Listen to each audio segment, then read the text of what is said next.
Kaya magandang araw. Kami nga pala, ang The Tropical Aquatics. Ito kami ngayon, mag-fishing. At naghahanda lang nga kami sa pagsakay sa aming bangka. Papunta sa kabilang isla, sa Crocodile Islands. Titingnan namin kung nandoon ang kalaban ni Luffy, na si Crocodile. Ayaw, di ba?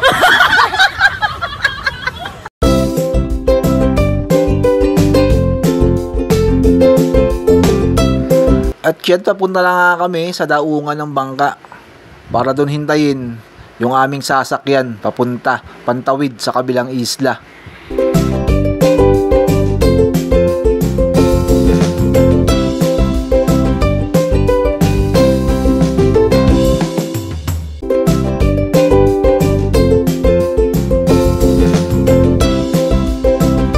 Ayan, at natatanaw na natin ang dagat. Diyan kami pipick upin ng aming inarkilang bangka. At yan nga si ate, no? Siya ang may contact doon sa bangka. Yan, hintayin lang daw muna namin dahil papalapit na. Ayaw, di ba? Siya nga pala, habang naghihintay tayo sa bangka, hayaan yung imbitahin ko kayo para mag-subscribe sa aming channel, The Tropical Aquatics. Ganun na din sa aming FB page, parehas lang ang pangalan, The Tropical Aquatics. At syempre, sa Lina Garcia KM Vlogs, subscribe na rin kayo at sumubaybay. Marami kayong makakuhang ayuda. At mag-share lang kayo ng mga videos. At kung mahirap pa ng subscription, kahit like na lang at i-share na lang ang aming mga video. Sapat na yon para sa amin. Maraming salamat, Tropical Aquatics.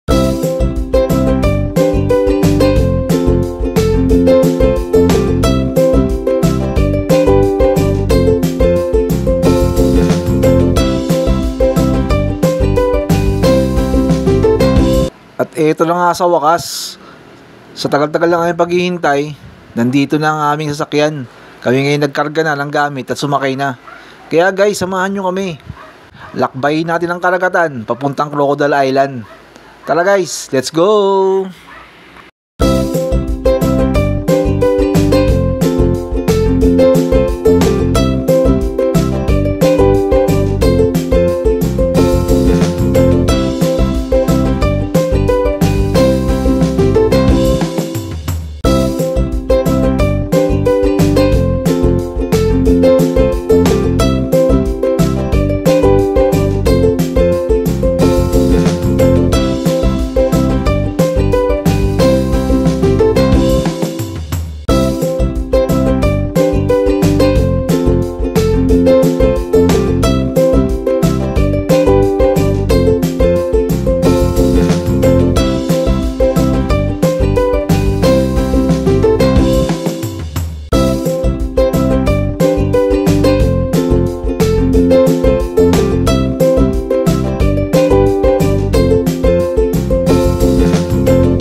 Eto na, papalapit na kami sa mga isla. Natatanong na namin ang kagandahan ng isla kung saan kami pupunta. Ayan, kaganda. Sa mga tanawin pa lang, solve ka na kagad.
At eto nga, dumaong na kami. Andito kami ngayon sa isla.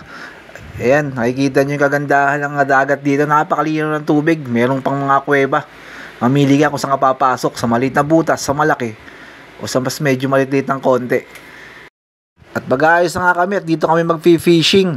At hanggang dito na muna guys. Yan, samahan nyo kami sa next naming video sa susunod sa part 2. Alamin natin doon kung makahuli kami o mauuwi lang sa paliligo. Maraming salamat guys. See you again sa next video. Abangan nyo yung guys sa part 2. Abangan nyo kung makikita namin si Crocodile.